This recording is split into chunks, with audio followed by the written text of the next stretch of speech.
सभी को मैं Navneet Gautam classes of physics में आप सभी का स्वागत करता हूं। बीएससी सेकंड सेमेस्टर थर्मोडायनेमिक्स आप लोग पढ़ रहे हैं और थर्मोडायनेमिक्स में आज हम पढ़ेंगे Maxwell's distribution law of velocities. तो आप हेडिंग लिखें मैक्सवेल्स, ठीक है जी, डिस्ट्रीब्यूशन लॉ, ठीक है जी। और किसका है ये? वेलोसिटीज के, है ना, वेलोसिटीज, ठीक है जी। यानी इसके नाम से क्लियर हो रहा है कि ये किसने दिया है? मैक्सवेल ने, ठीक है। और मैक्सवेल ने दिया है और किसका लॉ है ये? डिस्ट्रीब्यूशन का, यानी वितरण का, बंटवारे का है, ठीक है। और किसके बंटवारे का, किसके वितरण का, किसके डिस्ट्रीब्यूशन का? तो वेलोसिटीज यानी वेगों के वितरण का, है ना। तो आप इसे हिंदी में कह सकते हैं मैक्सवेल का वेगों के वितरण का नियम, ठीक है जी, या मैक्सवेल का वेग वितरण नियम, एक शब्द में कहें तो, ठीक है जी। मैक्सवेल का वेग वितरण नियम कह सकते हो, समझ गए। यानी वेलोसिटीज किस तरीके से डिस्ट्रीब्यूट होती हैं किसी गैस के अंदर, है ना, गैस मॉलिक्यूल्स की वेलोसिटी किस तरीके से डिस्ट्रीब्यूट होती है ना, किस मॉलिक्यूल की वेलोसिटी क्या होती है, इस बात को डिफाइन करने के लिए, इस बात को डिस्क्राइब करने के लिए मैक्सवेल नामक एक साइंटिस्ट ने कौन सा लॉ दिया? डिस्ट्रीब्यूशन लॉ, जिसे आप क्या कहते हैं? Maxwell's distribution law of velocities, ठीक है जी। इसमें कोई दिक्कत आपको नहीं है। देखो, सबसे पहले इसकी कुछ अवधारणाएं सुनो, है ना। आप जानते हैं जो गैस होती है वो छोटे छोटे पार्टिकल से मिलकर बनी रहती है। काइनेटिक थ्योरी ऑफ गैसेस तो पढ़ा है ना आपने। तो गैस का वो छोटे छोटे पार्टिकल्स से मिलकर बनी होती है, जिन पार्टिकल्स को आप मॉलिक्यूल्स कहते हैं। गैस पार्टिकल्स कह दो या गैस मॉलिक्यूल्स कह दो, बात एक ही है, ठीक है जी। तो कहीं गैस पार्टिकल्स लिखा हो या कहीं गैस मॉलिक्यूल्स लिखा हो तो उसका मतलब एक ही है, ठीक है जी। तो देखो, आपको पता है गैस छोटे छोटे पार्टिकल्स से मिलकर बनी है जो लगातार मोशन करते रहते हैं, है ना, लगातार गति करते रहते हैं। और मोशन के दौरान ये आपस में भी टकराते हैं एक दूसरे से, और साथ में बर्तन की दीवारों से, कंटेनर की वॉल से भी टकराते हैं, ठीक है। तो देखो, कभी इस दिशा में जा रहा है कोई मॉलिक्यूल, कभी इधर टकराया, इधर चला गया, बर्तन की दीवार से टकराया, इधर चला गया, आपस में किसी दूसरे से टकराया, उधर चला गया। इसका मतलब है मॉलिक्यूल्स जो हैं उनकी हर पॉसिबल वेलोसिटी हो सकती है। यानी किसी गैस के भीतर जो मॉलिक्यूल्स होते हैं उनकी हर पॉसिबल वेलोसिटी हो सकती है, ठीक है जी, क्लियर है। तो मैक्सवेल ने कुछ एजम्पशंस दिए। तो एक बात और सुनो, हर पॉसिबल वेलोसिटी हो सकती है, इसका मतलब है गैस मॉलिक्यूल्स की जो वेलोसिटी है ना, और जो डायरेक्शन है वो अलग अलग रहती है, बदलती रहती है बार बार, है ना। लेकिन जो रूट मीन स्क्वायर स्पीड है जो मैंने पढ़ाई थी आपको, वो किसी गैस मॉलिक्यूल्स की कांस्टेंट रहती है, कांस्टेंट टेम्परेचर पर, ठीक है जी। लेकिन जो वेलोसिटी है मॉलिक्यूल्स की डायरेक्शन के बदलने के कारण, है ना, अलग अलग प्रकार की मोशन होती है ना, जिसके कारण डायरेक्शन बदल जाती है। उस तरीके से जो वेलोसिटी है मॉलिक्यूल्स की, पार्टिकल्स की, गैस के, वो बदलती रहती है, ठीक है। तो मैक्सवेल ने कुछ अजम्पशंस दिए। आइए 2-3 अजम्पशंस देख लेते हैं, है ना, फिर उसके बाद इसका डेरिवेशन की ओर चलेंगे। मैक्सवेल ने ये कहा कि किसी गैस में इक्विलिब्रियम में, यानी साम्यावस्था में, जो डेंसिटी है गैस के मॉलिक्यूल्स की वो सेम रहती है, ठीक है जी। पहला पॉइंट यही है ना।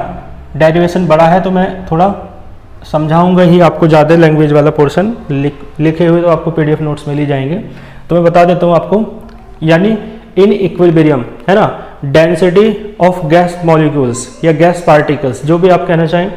तो इन इक्विलिब्रियम यानी साम्यावस्था में जो गैस के अणुओं का घनत्व है ना, वो कैसा रहता है? समान रहता है, ठीक है। ऐसा नहीं है कि जो गैस के अणु हैं एक साइड ज़्यादा इकट्ठे हो रहे हैं, एक साइड कम है, ऐसा नहीं है। सब जगह साम्यावस्था में, इक्विलिब्रियम पोजीशन कंडीशन में क्या रहता है?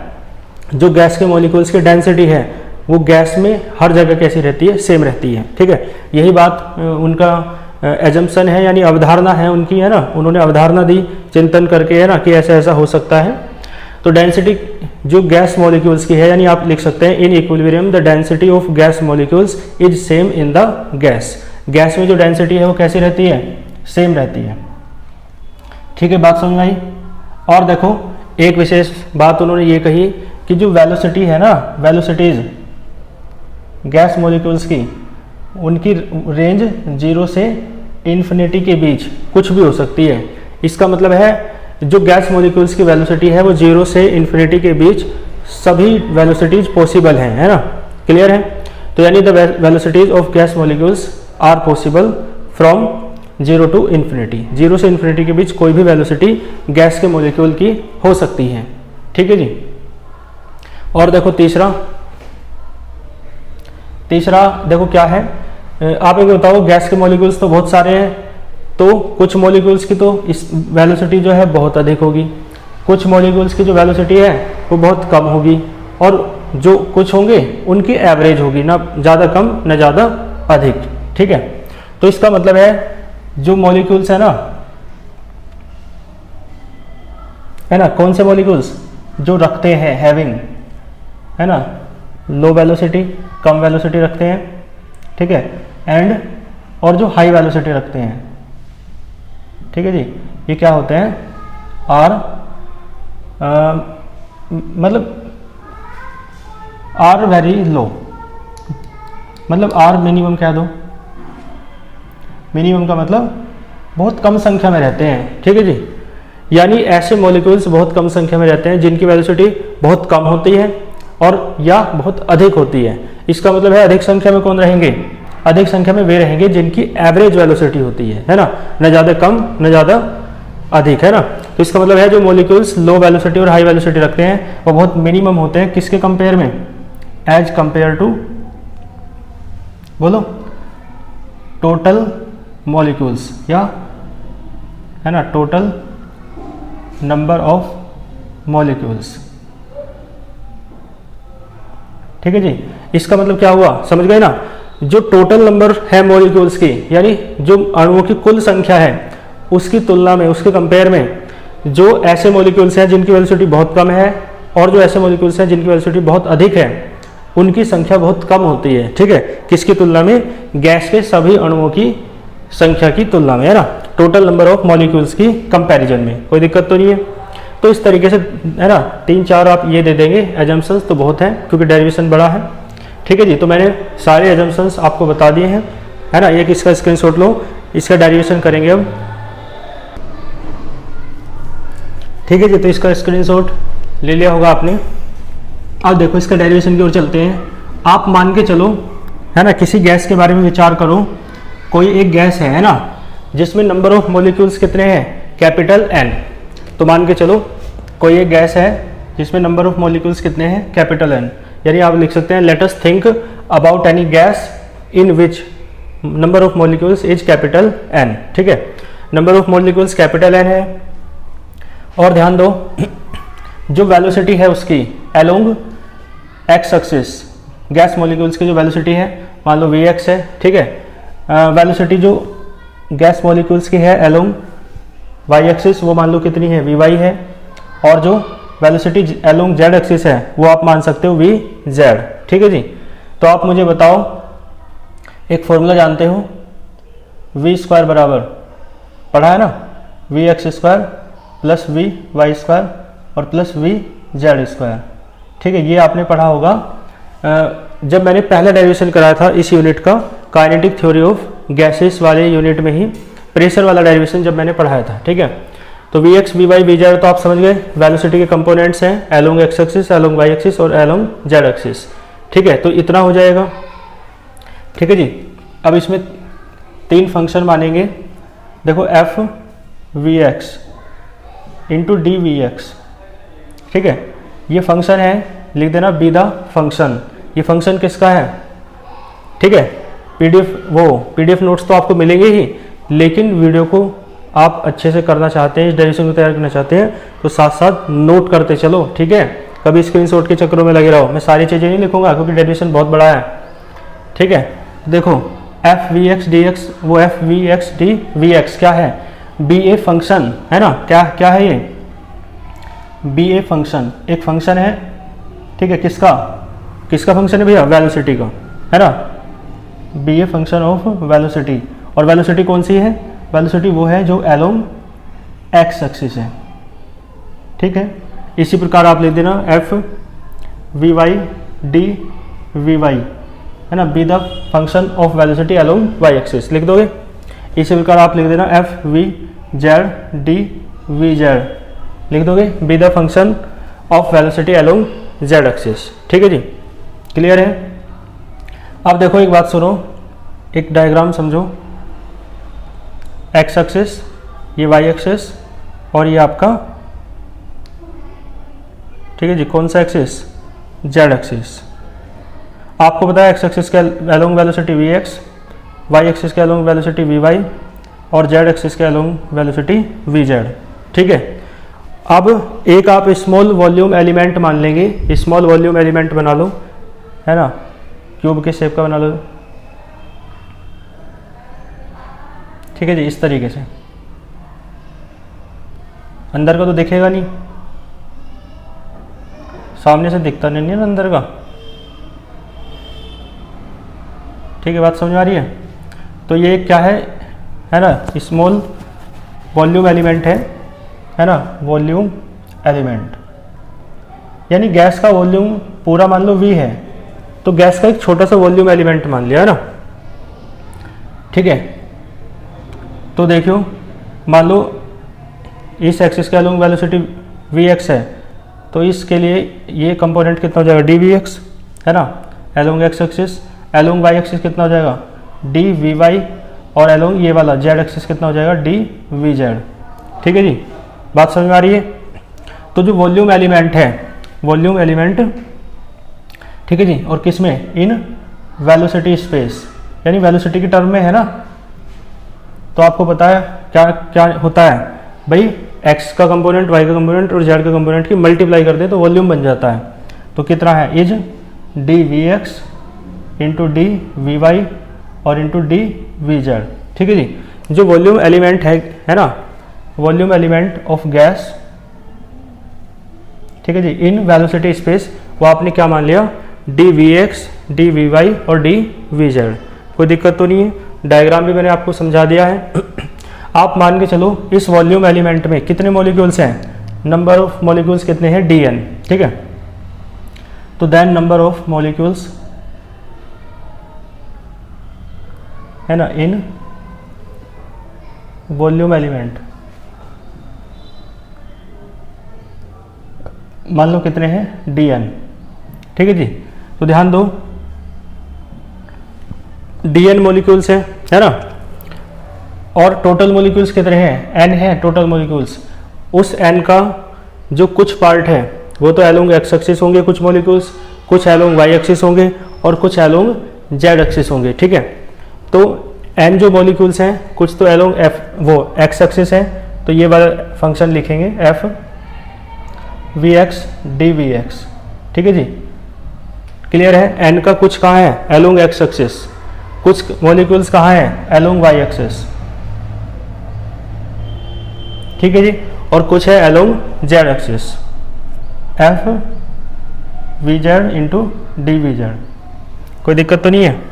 इसे चाहो तो आप ऐसे लिख लो, dn बराबर n f vx, है ना, f vy, f vz और इंटू में dvx, dvy और dvz।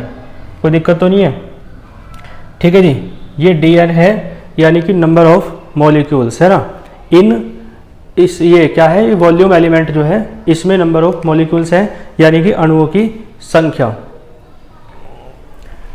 तो आप इसे क्या मान लो, इक्वेशन नंबर फर्स्ट। ठीक है, या ए मान लो, है ना, मतलब इसकी जरूरत पड़ेगी, कुछ भी मान सकते हो। ठीक है जी, अलग से इक्वेशन मान लो, है ना, क्योंकि इसका यूज पड़ेगा। तो एक बात देखो, यहां से आप एक काम करो, ये जो दिख रहे हैं ना आपको dvx, dvy और dvz, इसे कहाँ ले आओ, अपोन में ले आओ, तो बचेगा dn अपोन ये dvx, dvy और इंटू में dvz, ये सब अपोन में ले आए, तो उधर बचेगा n fvx, है ना, fvy और fvz। कोई दिक्कत तो नहीं है। ठीक है जी, एक काम करेंगे, इसे आप रोह मान लेंगे, है ना, इसे क्या मान लेंगे, रोह। तो मैं साइड में लिख देता हूँ, लेट रोह मान लिया आपने, या रोह बाद में लिखेंगे। देखो इसे किसे, dn अपॉन, है ना, dvx, dvy और dvz, बराबर क्या है, ये आप मान लेंगे रो। ठीक है, रो समझते हो ना, रो डेंसिटी होती है। क्लियर है? तो आप क्या लिख देंगे, इसके नीचे लिख देना रो, वो वेयर करके, वेयर रो बराबर क्या है, डेंसिटी है ना ऑफ गैस मॉलिक्यूल्स। देख लो भाई, ऊपर तो नंबर ऑफ मॉलिक्यूल्स है, अपोन में वॉल्यूम एलिमेंट है, ये वॉल्यूम एलिमेंट है नहीं, तो ये नंबर ऑफ मॉलिक्यूल्स, नंबर संख्या, अपोन में क्या आ जाए वॉल्यूम, तो इसका मतलब क्या बन जाएगी, डेंसिटी। भाई यूनिट वॉल्यूम में जितने भी नंबर होते हैं, संख्या होती है, उसे तो डेंसिटी कहते हैं। तो ये नंबर ऑफ मॉलिक्यूल्स हैं और ये क्या है, ये है आपकी यूनिट वॉल्यूम, है ना, मतलब वॉल्यूम एलिमेंट। तो number of molecules upon volume element या वॉल्यूम, वो क्या होता है, डेंसिटी। ठीक है, तो आप लिख देंगे रो बराबर क्या है, density of gas molecules. Gas molecule की डेंसिटी है, ठीक बात है, लेकिन कहाँ पर है ना, इन इसमें इन वॉल्यूम एलिमेंट, है ना, इन स्मॉल वॉल्यूम एलिमेंट, यानी इसके भीतर डेंसिटी केवल, है ना, क्योंकि dn है ना, यदि n लेते तो पूरी गैस में होता, समझ गए ना। तो क्या हुआ, density of gas molecules in volume element, है ना, और इन वेलोसिटी स्पेस। ठीक है, क्योंकि वेलोसिटी स्पेस में आप मान रहे हैं वॉल्यूम एलिमेंट, तो आप बाद में लिख सकते हैं वेलोसिटी स्पेस। ठीक है, तो समझ गए ना, रो क्या है, डेंसिटी है, किसकी है, गैस मॉलिक्यूल्स की, कहाँ पर वो मतलब कहाँ पर है, वेलोसिटी स्पेस में। ठीक है, और वॉल्यूम एलिमेंट के लिए है ना, इन वॉल्यूम एलिमेंट। कर लोगे? ठीक है जी, तो इसे हमने रो मान लिया है। और अब बताओ रो बराबर ये आ जाएगा F we x, F we Y और एफ वी जेड। कोई दिक्कत तो नहीं है? तो इसका मतलब है रो इसके बराबर हुआ। ठीक है जी, चलो तो एक बात सुनो, ये फंक्शन है इधर वाला, इसे भी आप कुछ मान लो, है ना। देखो इसे क्या मान लेंगे, साइड में लिख सकते हो चाहे, या चलो यहीं लिख लो भाई एफ एक्स। देखो ध्यान देना, वी एक्स आ रहा है, वी वाई आ रहा है, वी जेड आ रहा है, तीनों के फंक्शन है, तीनों का एक ही फंक्शन मान लो, है ना। तो मान लो फाई मान लो, एफ मान सकते हो, फाई मान सकते हो। ठीक है, तो एक फंक्शन आपने मान लिया, लेट ये जो एफ वी एक्स है ना, एफ वी वाई है और एफ वी जेड है, इसकी जगह आपने एक फंक्शन मान लिया फाई। ठीक है, और देखो V X V Y V Z से मिलकर क्या बनता है, वी स्क्वायर, है ना। तो यहाँ आप लिख लो वी स्क्वायर। ठीक है जी, तो आपने इस फंक्शन को क्या माना, 5v स्क्वायर। क्लियर है? और देखो यदि 5, ध्यान देना, ये है रूट मीन स्क्वायर स्पीड। आप जानते हो ना वी स्क्वायर क्या होता है, रूट मीन स्क्वायर स्पीड। इसकी वैल्यू चेंज नहीं होती है ना। तो मैं कह दूं फॉर इट्स फिक्स वैल्यू। ठीक है जी, फॉर इट्स फिक्स वैल्यू। इसकी फिक्स वैल्यू, इसकी, है ना, 5v स्क्वायर की। यदि इसकी फिक्स वैल्यू होगी तो 5v स्क्वायर, मतलब देखो जब v स्क्वायर फिक्स है तो उसका जो फंक्शन है 5v स्क्वायर वो भी तो फिक्स होगा, यानी कांस्टेंट होगा, है ना। इसका मतलब है 5v स्क्वायर बराबर क्या है, कांस्टेंट। और जब 5v स्क्वायर कांस्टेंट है तो d5v स्क्वायर कैसा होगा, 0। d का मतलब डिफरेंशियल, इसका मतलब कांस्टेंट का डिफरेंशियल क्या होता है, 0, आप जानते हैं। तो d5v स्क्वायर कितना होगा, 0 होगा। ठीक है, ये बात आप अप्लाई करो कहाँ पर, इसमें, है ना, रो वाले में। उधर का ऊपर का दिख रहा है, चलो मैं इधर एक स्क्रीनशॉट ले लो, मैं इधर से रफ करता हूँ। उधर तो थोड़ा रिफ्लेक्शन है ना, शायद दिखेगा नहीं, एक बार लिख के देखते हैं। हाँ दिख तो रहा है इधर का, चलो तो थोड़ा ही कर लेते हैं इधर। देखो ध्यान दो, तो इसका मतलब d5v स्क्वायर बराबर कितना आया, 0। तो आप मुझे एक बार बताओ d रो कितना आएगा, बोलो d रो कितना आएगा। ठीक है, आपने एक काम करो, पहले बताओ रो बराबर कितना आएगा, n, इसकी जगह इसकी जगह सारे की जगह क्या मान लिया, 5v स्क्वायर। ठीक है जी, इसकी जगह क्या माना, 5v स्क्वायर। तो देखो दोनों तरफ डिफरेंशियल लिख लो, d रो बराबर n d5v स्क्वायर। ठीक है, दोनों तरफ डिफरेंशियल कर सकते हैं। तो ये बताओ, जब ये आपने बता दिया है कि d5v स्क्वायर तो 0 है फिक्स वैल्यू के लिए, तो डी रो भी कितना आएगा 0, ठीक है, क्योंकि डी 5v² कितना है 0, ठीक है। तो इसकी वैल्यू रखो, तो n से मल्टीप्लाई करके जो डी रो है वो भी कितना आएगा 0। बात समझ आई है ना। स्क्रीनशॉट ले लो। अब मैं इधर का रफ कर देता हूँ, ठीक है जी। इक्वेशन 1 की मुझे जरूरत पड़ेगी, जिन इक्वेशंस की मुझे जरूरत पड़ेगी है ना, मैं उन्हें लिख लेता हूँ। एक तो ये है v² बराबर है vx² प्लस vy² और प्लस vz², ये इक्वेशन नंबर 1 है, ठीक है। लिखते चलो साथ साथ है ना, नोट करते चलो बाइंडर में, रफ में, फेयर नोट्स बना लेना फिर है ना, PDF से या फिर इन दोनों के कॉम्बिनेशन से। तो मुझे इक्वेशन A की भी आवश्यकता पड़ेगी, तो मैं इसे भी लिख लेता हूँ। तो dn बराबर क्या है n f(vx), f(vy) और f(vz) है ना, और इनटू में क्या है dvx, dvy और dvz, ठीक है जी। ये है इक्वेशन नंबर आपकी A। कोई दिक्कत तो नहीं है भी किसी को? चलो, मुझे लग रहा है शायद मुझे इसकी भी आवश्यकता पड़ेगी है ना, इसकी, तो इसे मैं चलो मान लेता हूँ B, ठीक है। देख लेंगे जरूरत पड़ेगी या नहीं, ठीक है। क्लियर है? तो मैं अब इधर का भी रफ कर देता हूँ।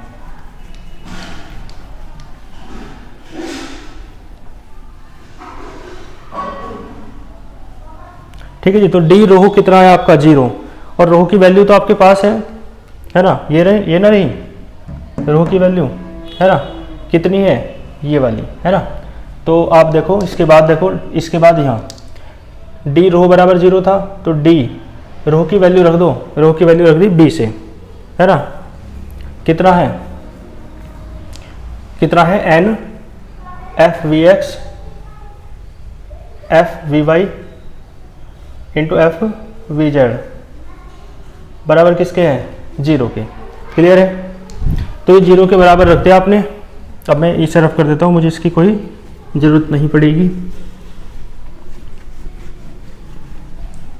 ठीक है जी। अब देखो ये जो n है मल्टीप्लाई में, ये तो 0 के अपोन में पहुंच जाएगा, ठीक है जी। तो देखो ये जो n है ना कांस्टेंट है, ये तो बाहर निकल जाएगा डिफरेंशियल से और 0 के अपोन में पहुंच जाएगा। तो देखियो ये तो आपका फर्स्ट फंक्शन मान लो और ये आपका सेकंड फंक्शन मान लो है ना, और दो पदों की गुना वाला डिफरेंशियल का फॉर्मूला लगा दो। तो first function as it is है ना, differential of second function, differential D लिख रहा हूं किसका, सेकंड फंक्शन का। कोई दिक्कत तो नहीं है? First function as it is differential of second function plus second function as it is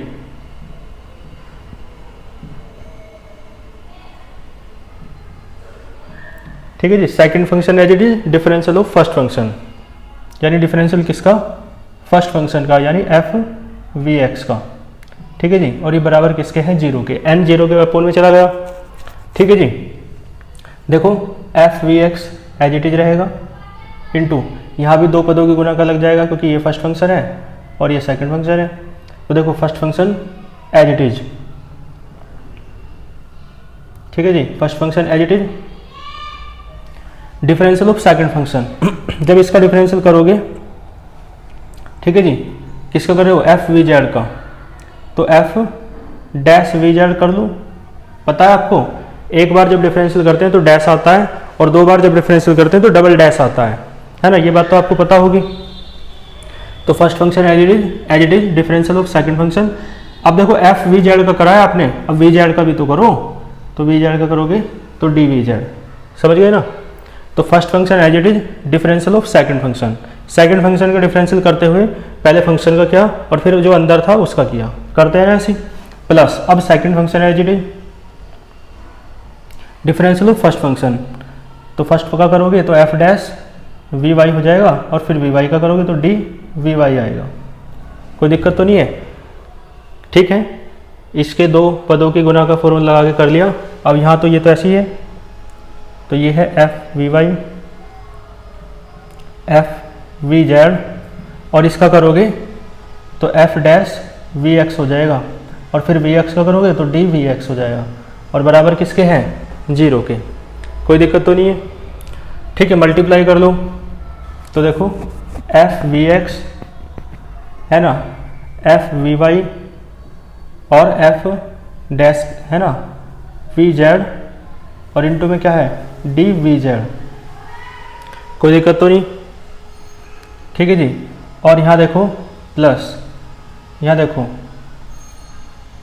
multiply यहाँ भी तो होगी, एफ वी एक्स आएगा है ना, फिर वाई वाला लिख लो पहले, एफ डैश वी वाई आएगा, और फिर एफ वी जेड, क्रम से लिख लो एफ वी जेड है ना। ठीक है जी, और इनटू में क्या है बाद में डी वी वाई, कोई दिक्कत तो नहीं है। ठीक है जी, और देखो यहाँ पर क्या आएगा, यहाँ भी क्रम से लिख लो F dash we x, F we Y और एफ वी जेड, और इनटू में क्या है डी वी एक्स बराबर 0।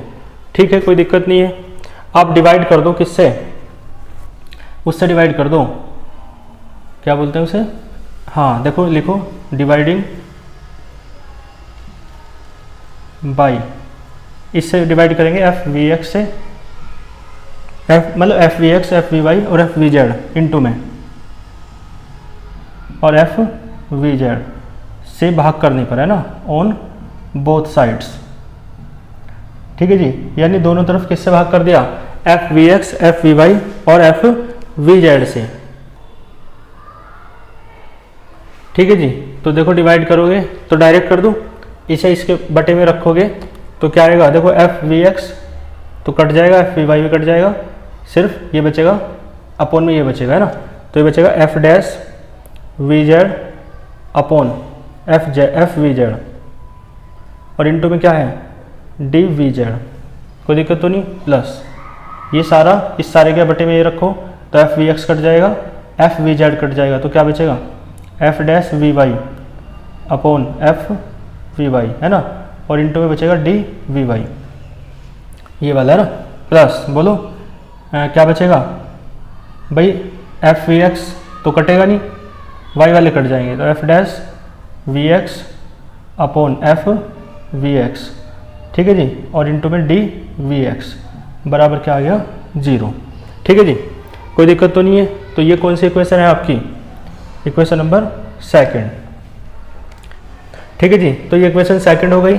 अब आप इक्वेशन फर्स्ट को उठा लो है ना, यहाँ से जो फर्स्ट है वो आपकी इस तरीके से है ना, क्या है वी स्क्वायर बराबर है V x square plus we Y square और प्लस वी जेड स्क्वायर। ठीक है जी, वी स्क्वायर तो आपको वी पता है क्या है, रूट मीन स्क्वायर स्पीड है ना, ये तो कांस्टेंट रहती है, तो इसका डिफरेंशियल कर दो विद रेस्पेक्ट टू डिफरेंशियल है ना, डिफरेंशियल कर दो,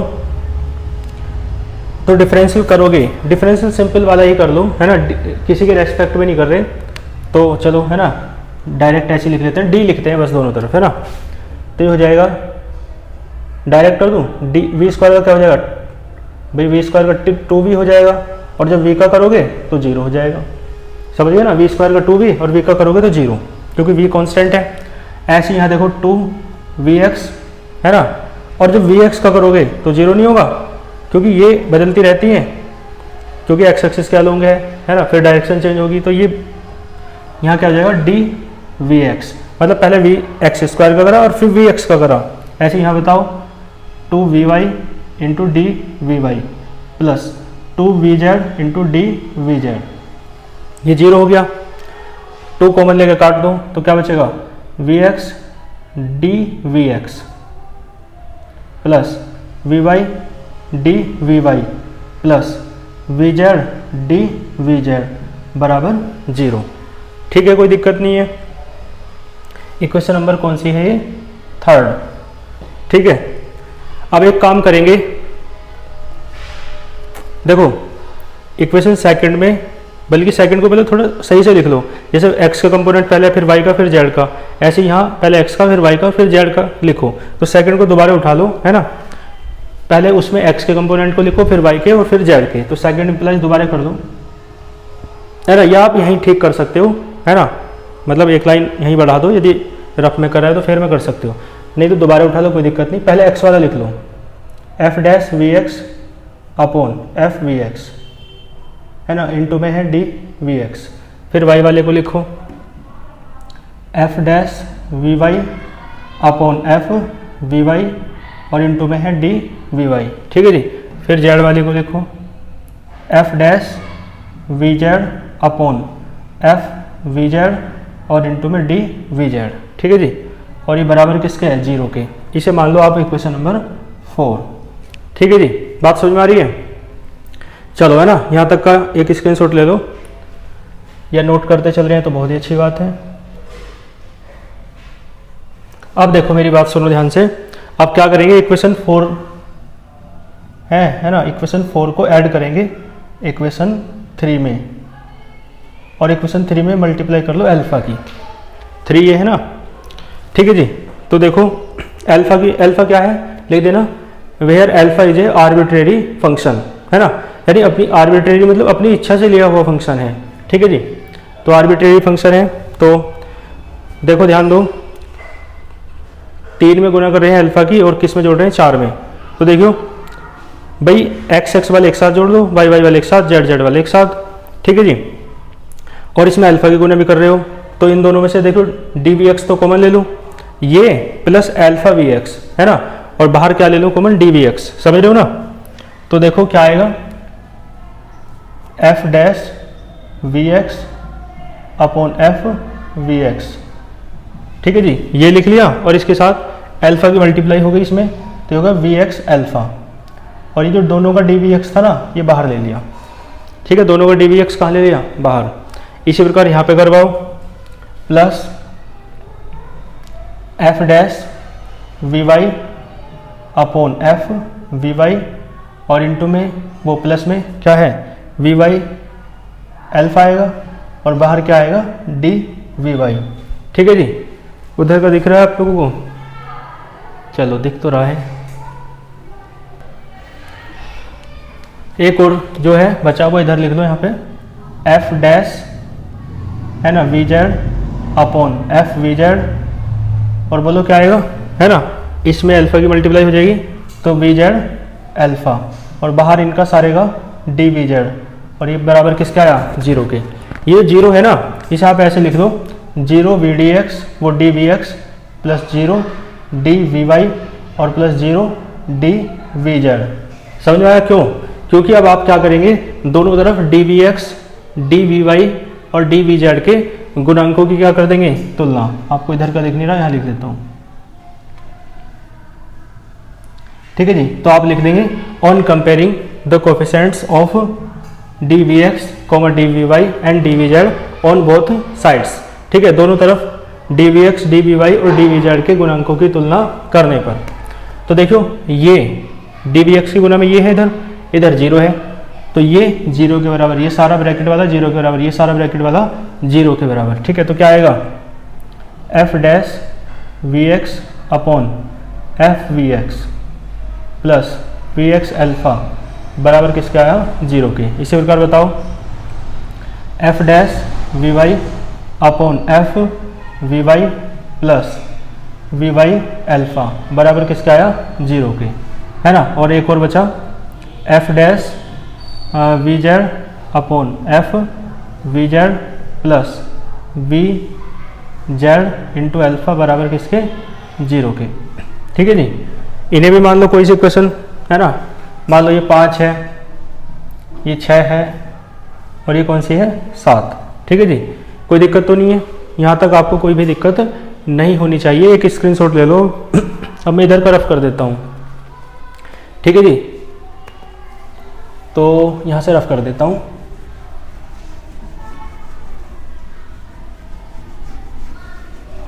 समझ में आ रहा होगा आपको अच्छे से, है ना। डेरिवेशन बस थोड़ा बड़ा सा है और बाकी कोई दिक्कत नहीं है, ठीक है जी। अब देखो ध्यान से, ये 5वें समीकरण को उठा लो, 5th इम्प्लाइज, पहले इसके लिए सोल्व कर लेंगे, है ना, और फिर सिमिलरली करके इसके लिए हो जाएगा और इसके लिए, यानी इसके लिए जो करेंगे वो इसके और इसके लिए इसी प्रकार करके हो जाएगा सिमिलरली। देखो 5th इम्प्लाइज, 5th इक्वेशन को आप थोड़ा बदल के लिखो। देखो 1 अपॉन एफ वी एक्स तो ऐसे ही रहने दो, और ये जो एफ डैश वी एक्स है ना, इसे ऐसे लिख लो, D upon D we X, है ना, और एफ वी एक्स। समझिए क्या करा भैया को बताओ, आप एफ वी एक्स का डिफरेंशियल कर रहे हो वी एक्स के रेस्पेक्ट में, तभी तो एफ डैश वी एक्स आया था। समझ गए ना। यदि आपको ये बात क्लियर ना हो तो ये वाली बात आप लिख सकते हो कहीं अलग को, देखो ऐसे ऐसे यदि है तो आप इसे ऐसे लिख देते हैं, ठीक है भाई। यदि ऐसे होता है, ठीक है, तो आप उसे कैसे लिख देते हैं, एफ डैश एक्स करके, ठीक है, कोई दिक्कत तो नहीं है। क्योंकि देखो क्या करते हैं भाई, पहले एफ एक्स का करा डिफरेंशियल, तो डिफरेंशियल करने के बाद उस सिंबल को एफ डैश एक्स लिख देते हैं, और फिर एक्स का करोगे तो एक्स का 1 हो जाएगा। तो ये बात आप अपने बाइंडर में ऊपर की तरफ लिख लेना, ये वाली बात मैंने यहाँ पे अप्लाई की है। तो आप एफ डैश एक्स को, है ना, एफ डैश एक्स, वो एफ एक्स को क्या, ये एफ डैश एक्स को क्या लिख सकते हो, d upon D x F x. तो इसी प्रकार एक्स की जगह यहाँ वी एक्स है उस, है ना, तो एफ डैश वी एक्स को आप क्या लिख सकते हो, d upon D we x F we x लिख सकते हो ना, ठीक है जी। और प्लस में क्या है, प्लस में है आपका, जो प्लस में है ना वो वी एक्स एल्फा, उसे दूसरे साइड ले जाओ, माइनस का वी एक्स एल्फा हो जाएगा, कोई दिक्कत तो नहीं है, ठीक है जी। और आप एक बात और देखो, आपको पता है डी एक्स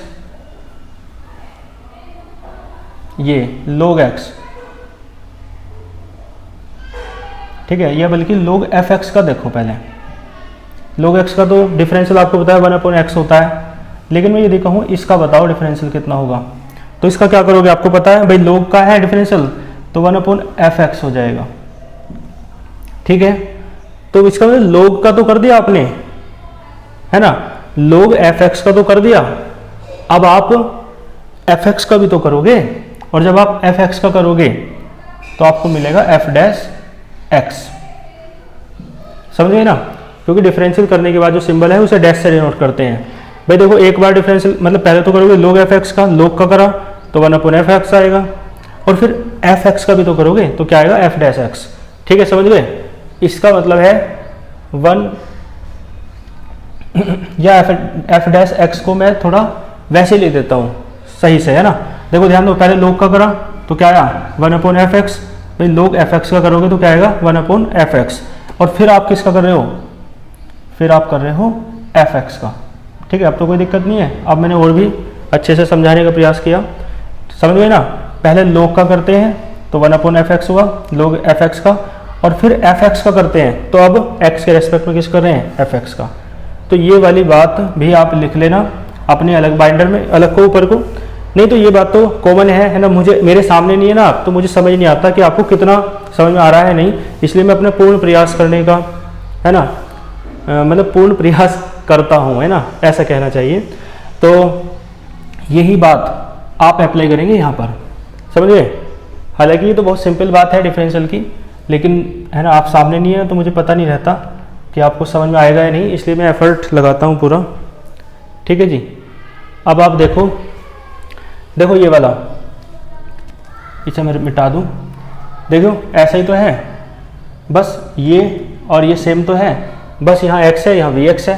तो आप मुझे बताओ इस सारे को क्या ऐसे नहीं लिखा जा सकता, d upon D we x log, है ना, एफ वी एक्स, क्या आप इसे ऐसे नहीं लिख सकते, बताओ क्यों नहीं लिख सकते, मतलब क्यों लिख सकते हैं, क्योंकि log का करोगे तो 1/fx एफ वी एक्स आएगा, और फिर एफ वी एक्स का करोगे तो वो कर ही रखा है तुमने, तो आप इस चीज़ को ऐसे लिख सकते हो, ठीक है, कोई दिक्कत तो नहीं है। और ये डी वी एक्स उधर पहुँचा दो तो d log f we x बराबर माइनस का v x into alpha into D we x, ठीक है, दोनों तरफ इंटीग्रेशन कर दो, इंटीग्रेटिंग ऑन बोथ साइड्स लिख दोगे ना। जब इंटीग्रेशन करोगे तो इधर तो डी है, डिफरेंशियल और इंटीग्रल आपस में क्या हो जाते हैं, कैंसिल हो जाते हैं ना। इधर माइनस बाहर ले लो, अल्फा भी बाहर आ जाएगा, कांस्टेंट है, ये बचेगा we x into D we x, ठीक है जी, कोई दिक्कत तो नहीं है। देखो डिफरेंशियल और इंटीग्रल खत्म तो सिर्फ बचेगा log एफ वी एक्स, बराबर माइनस अल्फ़ा। अब देखो इसकी पावर 1 है ना, एक्स की पावर n का क्या होता है, एक्स की power n plus one upon n plus one, और यहाँ x की जगह vx है और 1 की जगह n की जगह 1 है, तो ये हो जाएगा vx स्क्वायर अपॉन 2। और एक कांस्टेंट आता है इंटीग्रेशन में, तो चूंकि इधर लोग है तो इसे लोग में मान लो लोग a है, ठीक है, कांस्टेंट को लोग की टर्म में ले लिया, इसे इधर ले आओ तो क्या बचेगा, log f we x minus log a बराबर माइनस का alpha upon 2 we x square. ठीक है, आपको पता है लोग में जो इसमें रहता है माइनस में वो कहाँ जाता है, अपोन में। ठीक है जी, तो मैंने बताया आपको ये माइनस वाला कहाँ जाएगा, अपोन में। देखो ये जगह लोग वी एक्स अपॉन ए, ठीक है, समझ में आया, बल्कि एफ वी एक्स नहीं, एफ वी एक्स, ऊपर क्या है फंक्शन है पूरा एफ वी एक्स, ठीक है जी, और बराबर ये माइनस का alpha upon 2 we x square, ऐसे रहने दो, लोग को इधर ले जाएंगे तो e की पावर बन जाएगी, पता है आपको, तो ये हो जाएगा e की पावर माइनस का alpha upon 2 we x square, A को इधर ले जाओ तो एफ वी एक्स कितना आएगा, ए ई की पावर माइनस का अल्फा अपॉन 2 वी एक्स का स्क्वायर। ठीक है जी, तो एफ वी एक्स जो फंक्शन है वो आपने यहाँ से फाइंड कर लिया है। इसी प्रकार सिमिलरली कर दो, सिमिलरली का मतलब क्या हुआ, इसी प्रकार एफ वी वाई बता दो कितना आएगा। ठीक है जी, बस यहाँ वी एक्स की जगह वी वाई आ जाएगा, ए ई की पावर माइनस का अल्फा बाई 2 वी वाई का स्क्वायर। एफ वी जेड बताओ, यह आएगा ए ई की पावर माइनस का अल्फा बाई 2 वी जेड का स्क्वायर। ठीक है जी, तो तीनों आ गए ना। अब इनकी जो वैल्यूज हैं आप वहाँ रख देंगे, कहाँ पर, यहाँ पर ए में, है ना, तो ए इम्प्लाइज कर दो डी एन बराबर क्या है, बल्कि ये जो है ना डी वी डी एक्स और D we x D we Y और डी वी जेड इस अपोन में ले आओ, तो d we x D we Y और डी वी जेड बराबर, ठीक है जी, एन बचा, एन ये रहा, एफ वी एक्स की वैल्यू रखो, ये रही ए ई की पावर माइनस का alpha by 2 we x square. ठीक है जी, फिर एफ वी वाई की वैल्यू रखो, ए ई की पावर माइनस का alpha by 2 v Y square, फिर इसके रखो एफ वी जेड की, तो ए ई की पावर माइनस का alpha by 2 F V Z का स्क्वायर। ठीक है, अब देखो ए कितना हो जाएगा, ए क्यूब ना हो जाएगा, कितना हो जाएगा, ए क्यूब हो जाएगा, है ना। ठीक है जी, और ये आपका क्या है, ये तो कितना माना था, रो माना था ना, तो रो बराबर कितना आया, ये हो जाएगा एन ए क्यूब, है ना, रो बराबर कितना है, एन ए क्यूब। ठीक है जी, ये सारा हमने कितना माना था, रो, याद है ना आपके। और देखो ई की पावर में पावर मल्टीप्लाई में जुड़ जाएंगी, तो माइनस का अल्फा बाई 2 तो कॉमन आया, और ये सारे जुड़ गए क्या, v x square plus we Y square और प्लस वी जेड स्क्वायर। ठीक है जी, कोई दिक्कत तो नहीं है, कोई दिक्कत आपको नहीं होगी यहाँ तक, है ना। एक स्क्रीनशॉट ले लो, फिर मैं इधर का रफ कर देता हूँ। ठीक है जी, तो मैं ये रफ कर देता हूँ, है ना, इसकी तो कोई जरूरत ही नहीं है।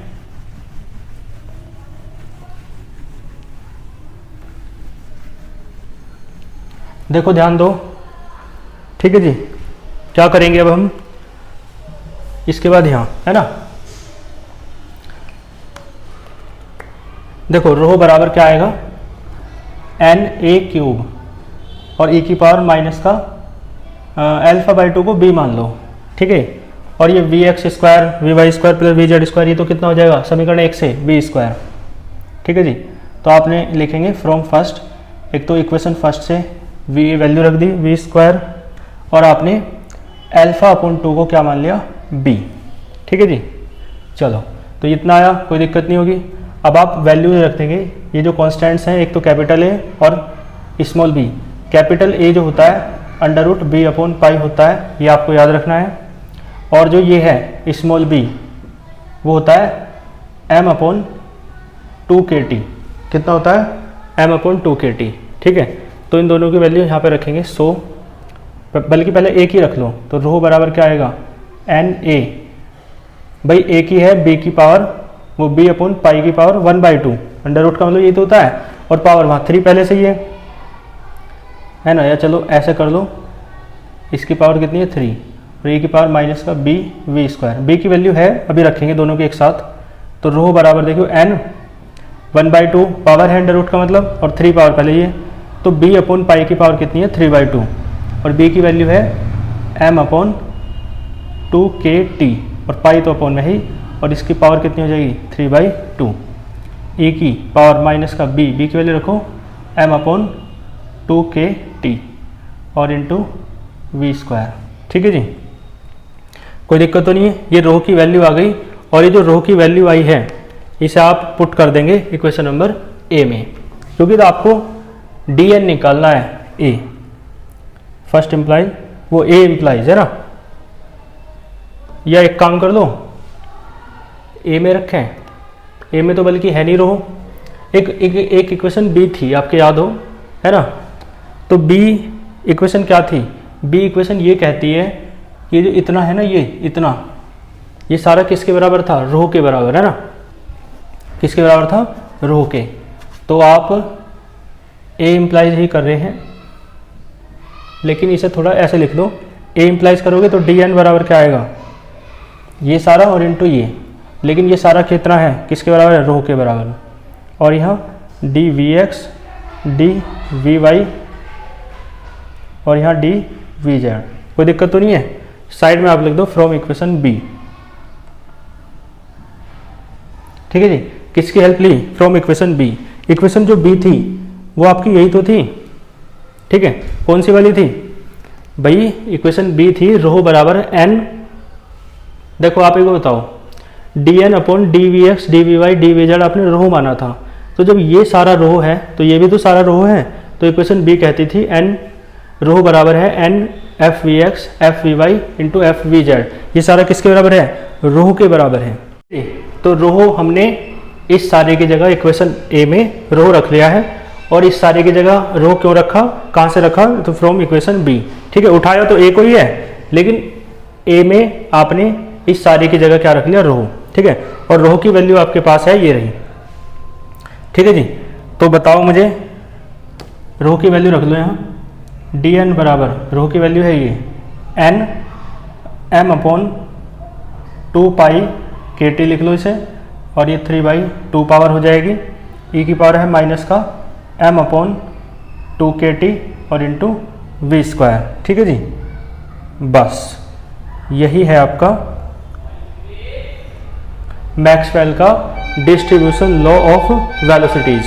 ठीक है जी, आप बस इसे दूसरी फॉर्म में ऐसे लिख सकते हैं, हाँ इनटू में ये भी तो रह गया भाई, रो की वैल्यू रखी है ना, इनटू में ये भी तो रह गया, क्या है ये dvx dvy और dvz को आप dv भी लिख सकते हो।